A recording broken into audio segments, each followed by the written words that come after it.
Welcome, ladies and gentlemen. We're going to move on to a very important exercise. This is called the floor prone cobra.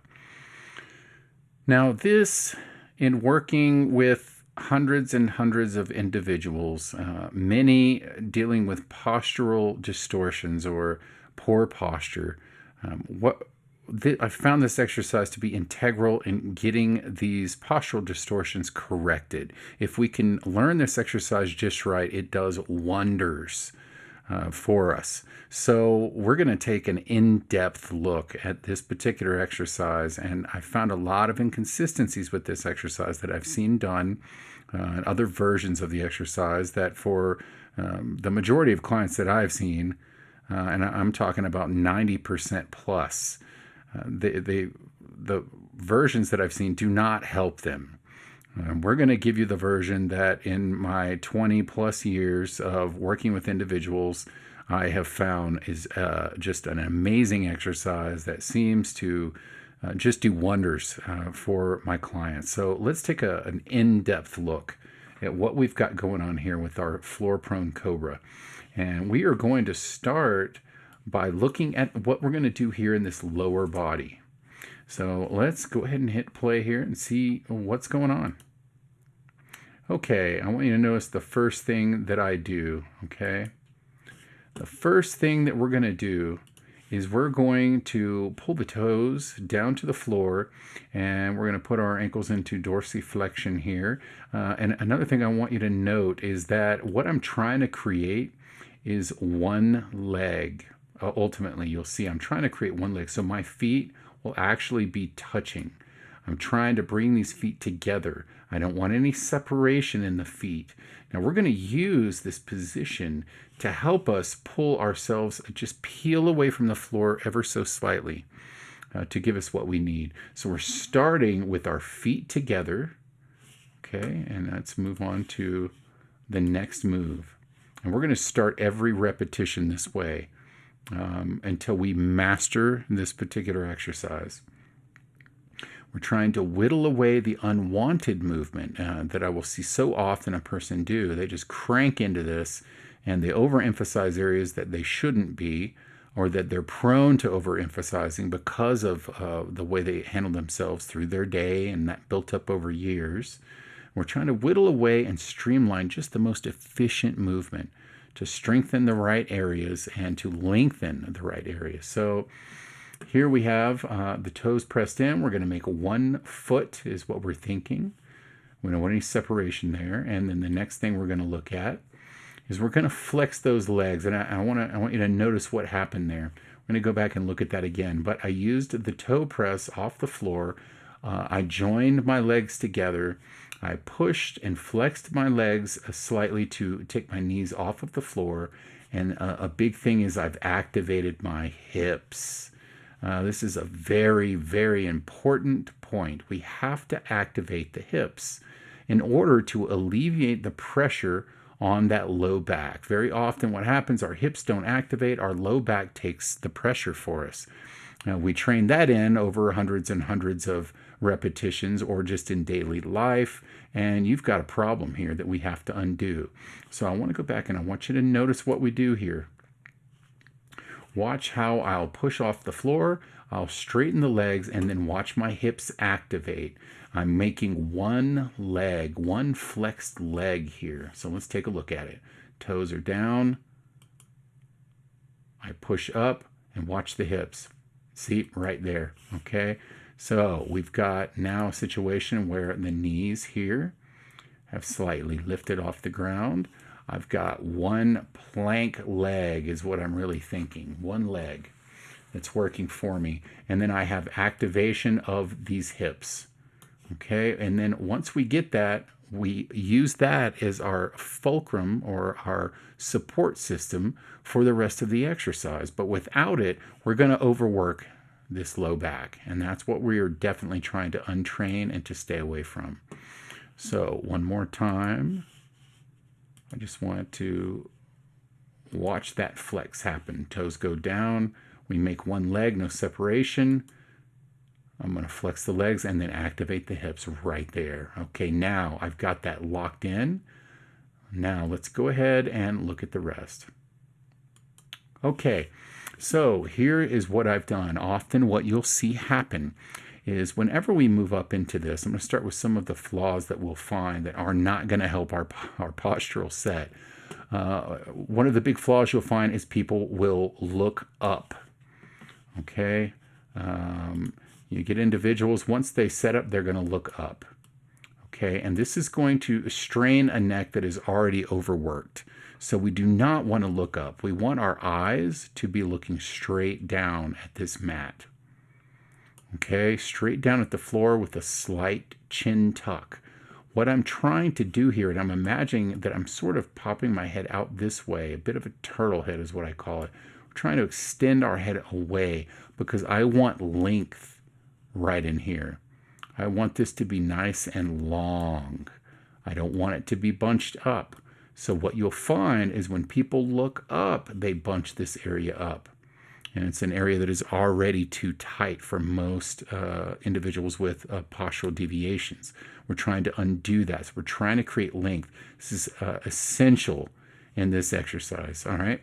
One of the other things that we're going to have to stay away from is you'll also see a predisposition to people bunching their shoulders up towards their neck. They're trying to stabilize this.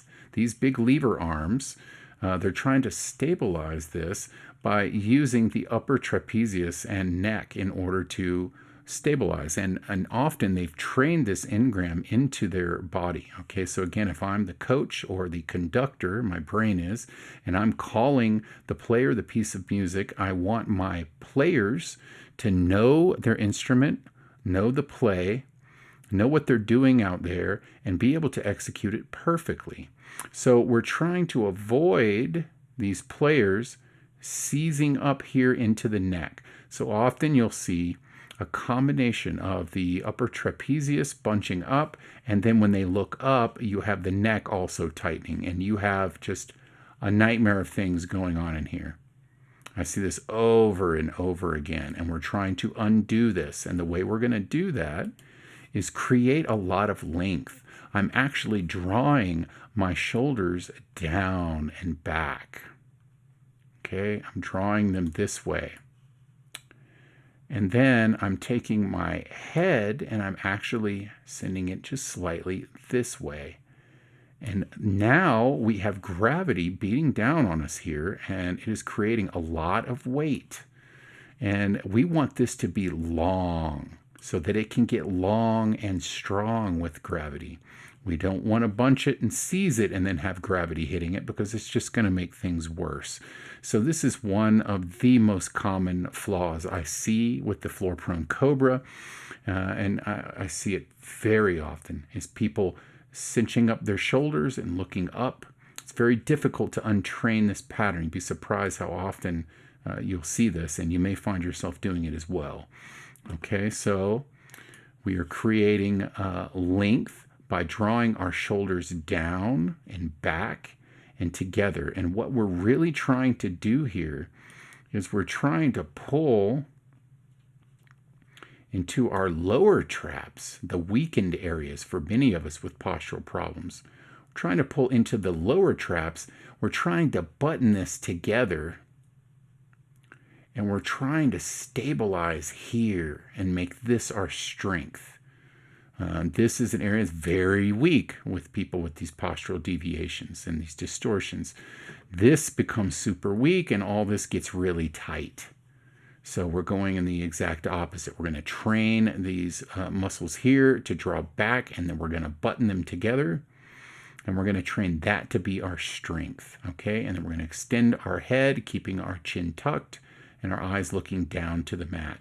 Very important. So right now, we've got our lower half here, okay, taken care of, right? We've got the dorsiflexion of the ankles, the toes pressed in. By pressing those toes in, I'm able to flex my leg, and then I'm able to activate the hips. These hips will not let go, and this leg flex will not let go until I come back down. So it's there before I lift, and it's there once I relax. We've also got what we're doing right above here now. situated. So we've got this top half and this lower half that we've discussed. Okay, so another couple of things that we need to make sure of when we go into the center area. What will usually happen is that people will not activate the hips. Okay, and there's no hip activation. And if we have things bunching here up towards the neck, what you'll find is going to take the weight for you. You're going to overuse this low back. Okay, you'll find that the overuse of this low back will come into play, and it's really just doing what it can to help you out. It wants to help you. It wants to take weight. You'll find low back and hamstrings here. These guys like to take weight for you when they shouldn't be. And what we're really trying to activate is the hips and your lower traps here to be able to stabilize you correctly. And then your low back at that point is able to do what it's supposed to do and take a bit of a holiday. And it's able to say, okay, I don't mind working with these other muscles. I'm surrounded by these muscles that are working correctly. So now I'm just going to use what I need to use. We don't want to overuse it. So hip activation and our mid-back and lower trapezius activation is essential in being able to use the erector spinae the way we're supposed to. Now, another thing I want you to notice, I'm using these feet to help pull my chest just slightly away from the floor. I don't want to go up too high. Another thing I'll see happen is people, they arch themselves way up, and again, they overemphasize this low back, and they end up seizing it up a back that's usually already too tight. For many of the clients that I do evaluation on, it's already too tight. So they seize up too high, and they end up activating too much here. Even with the hips and the lower traps activated correctly, if we lift ourselves too far up, we're going to overemphasize this low back. So we do not want to do that. We just want to peel up a little bit. Notice, chin tucked, eyes looking down towards the floor. I'm not looking up, which is going to activate too much neck. I'm pulling down and back and pinning this together here, which is keeping me from seizing into my shoulders. By activating hips, flexing one leg in essence, I'm now using just the right amount of low back, and I'm staying away from lifting up too high. Okay, and now I'd like to talk about these lever arms. I want you to notice that I'm slightly more than a 45 degree or slightly less than a 45 degree angle. What we also want to avoid are pulling these arms out here into kind of a T formation. We don't want to pull them out here, and one of the reasons that is because it's going to accentuate, again, a seizing and a bunching, stabilizing here in this area. We want to pull these down and away from us. Okay, slightly angled out. And remember, these are weights. These arms are weights that your back here, your proper recruitment of lower traps, have to support. Often what you're going to find is you're supporting with this upper trapezius right here, and also the neck. Okay, this is what I see happening over and over. We end up supporting this arm in the improper place. So we're going to teach you to strengthen the area that we are looking to strengthen. That is going to support these heavy arms with gravity. Remember, gravity is also accentuating the weight here. We're fighting gravity in this situation in a really beautiful way. It's an amazing way to build strength in the right areas. So another thing I want you to notice is we have rotated our palms out. Okay, this palm also is rotated out. And I have my thumb kind of pointing up towards the ceiling. Okay, palms out and away from you. And we're rotating these arms around this way, because also that is going to help accentuate this draw back, scapular retraction, where we need it to go. So by pulling the arms out at this angle and not going into a deep angle here, we're able to put ourselves in the best position to strengthen the areas that need to be strengthened and lengthen the areas that need to be lengthened. And remember, with gravity, we're actually building strength in a lengthened state. And this is what we need. Now, if you're able to maintain a good function here and build up the strength that you need, then when you stand, there's a lot less pressure, in essence, from gravity coming at you. Now, you do have the compression of ground force and gravity working against the frame, against your musculoskeletal system, but this is going to train you to handle that much better. Okay, so let's look at a few more as I set up, and I want you to see the process of the setup. And we'll just go over the details one more time because, again, an essential exercise to rid ourselves of the postural distortions and help us negotiate ground force and gravity in an amazing way. So let's take a look. Good. And believe me, I'm working here, guys. It is not easy. Okay, so again, I come down to relaxed. I keep my toes where they are. I relax the knees. Look, hips relaxed. I relax the shoulders. Okay, and this is what you'll find a lot of the posture that you'll see people in a natural state. And then I'm putting my head down. Some people will put the forehead down. I like to just kind of rest my face, my chin. I'm trying to relax everything here. Now, watch what we activate first. Okay, first legs and then hips. Okay, once again, legs and hips. So this lower half now is set.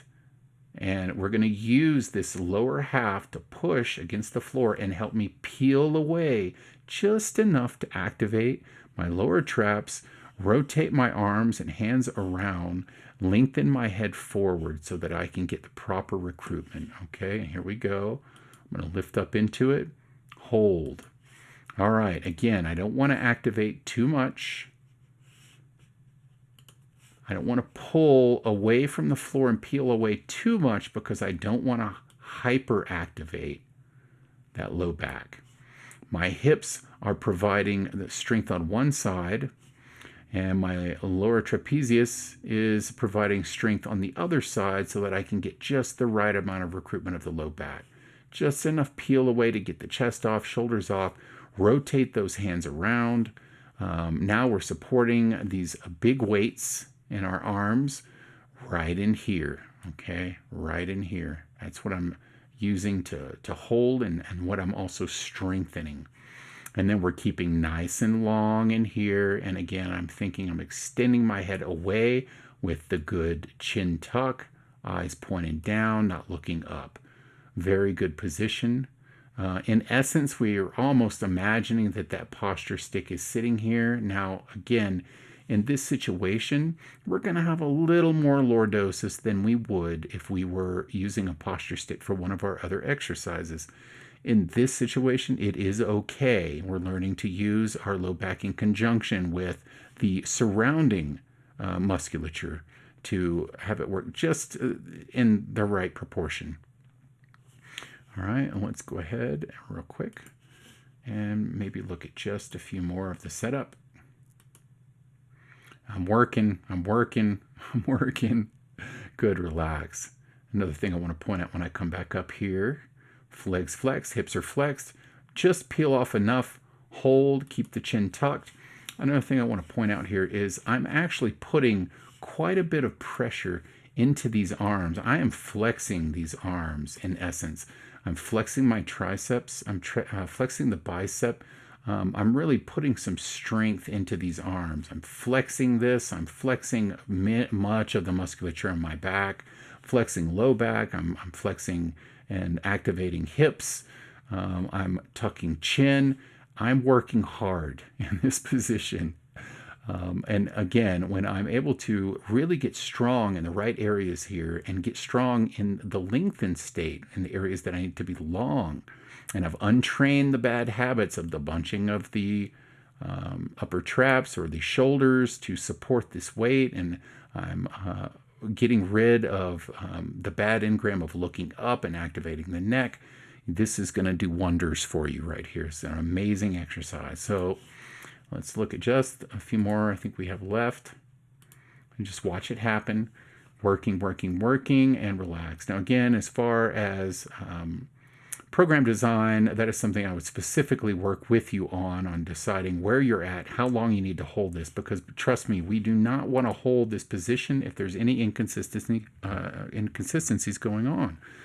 If there's one bad movement happening, we're just doing multiple repetitions to strengthen that, and we're going to have to undo that.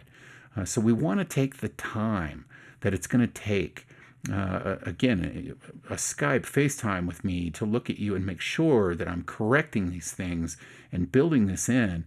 And then we'll design in your program how long we hold this, because I do not want you to show any, as much as possible, any imperfection. I want to build the right things into your engram system.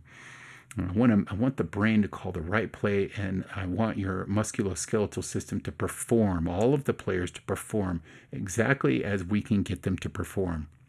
I want to undo any hitches and build that as close to perfection as possible into your body, because it's going to pay off later in ways that you can't imagine. It's going to pay off big time. So I don't want anything happening. If these hips aren't activating, we're overusing that low back. I do not want you doing one repetition of that. If we're not able to activate our lower traps and we're bunching up into our neck, I'd prefer that you just don't do any more repetitions of it. We really have to train in a good engram, and we will. This is doable. I have seen so many individuals that have shown drastic imperfections in their posture. And I have been able to go through with them and correct these, and it could take some time. But I've watched amazing success happen with these little bitty details. These little details, they pay off big time later. Let's get this foundation down just right. So later, when we're moving in 3 planes of motion with ground force and gravity and accentuations to gravity that can come dynamically, that we don't have to worry about this foundation. We don't lose these things later because they're so ingrained in us. That's why foundations, series number 1, is so important. To get this foundation built of solid concrete, so that as we add on the framing, and then we build the walls, and then by the time we get to interior decorating, you have a solid foundation that's not going to give up on you. Okay, let's look at a few more. Working hard. Good. Relax.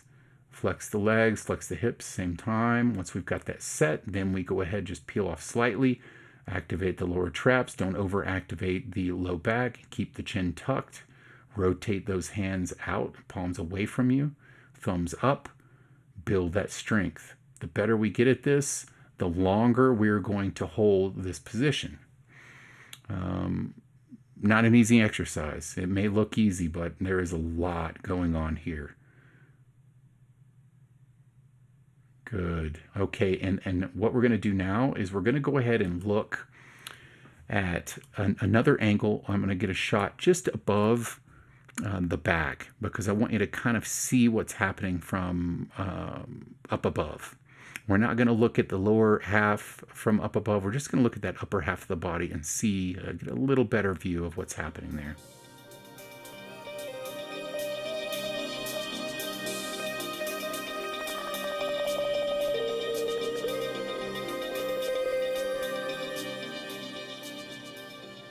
Okay, ladies and gentlemen, welcome to part B of the floor prone cobra. We're just going to get an overview, centralized, and just kind of, again, point out the details and just get another view of it, of what we're trying to achieve here. Now, again, the lower body, if you'll remember from video 1, once we have those toes into the floor, we've flexed out the leg, we keep the legs together, we don't separate them, there's no distance between them, very important point, and we have those hips activated. Then we're going to activate this upper body. So let's take a look at what's actually taking place here. All right, I set up my lower body.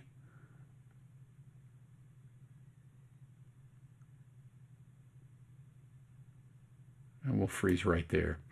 Okay, now I want to point out that my entire back is flexed. Okay, I'm working my entire back right now. I'm also working my arms. Remember, my palms are rotated out at this point. Okay, so as I've lifted my arms, I've peeled my chest away. My palms are rotated out this way with my thumb pointed in the air. I'm activating everything in here right now, but what I'm also doing is I'm drawing down and back, and then I'm buttoning this together, creating a button right here that is just locking this together so that all my tension is being gathered. Well, again, I'm flexing, I'm activating pretty much everything. But what normally you will find is that people are activating everything, but they're guiding everything up into here. Okay. Essentially, they're moving the energy, and they're stabilizing up into their upper traps. And also, again, if they're looking up, they're really activating a lot of stuff right in here. This is where they stabilize, and we have to get rid of this. This must go. So I want you to notice when I come up on these next few, I want you to see how I'm kind of pulling down and back here. And then I'm also kind of extending out and away here. Okay, watch this. It's subtle, but you can see it when we look at it. Okay, let's take another look. And again, I'm working hard, guys. Okay, so let's watch. Watch how I pull down and back, and I pull this away. See that right there? All right, I want to just look at that one more time. Watch this area. Watch this area move down and back. Right there, okay? Right there. And again, moving my head away. A bit of a turtle head I'm trying to achieve. Now watch again. Down and back. Extending the head out. A lot of work happening. Let's look at one more.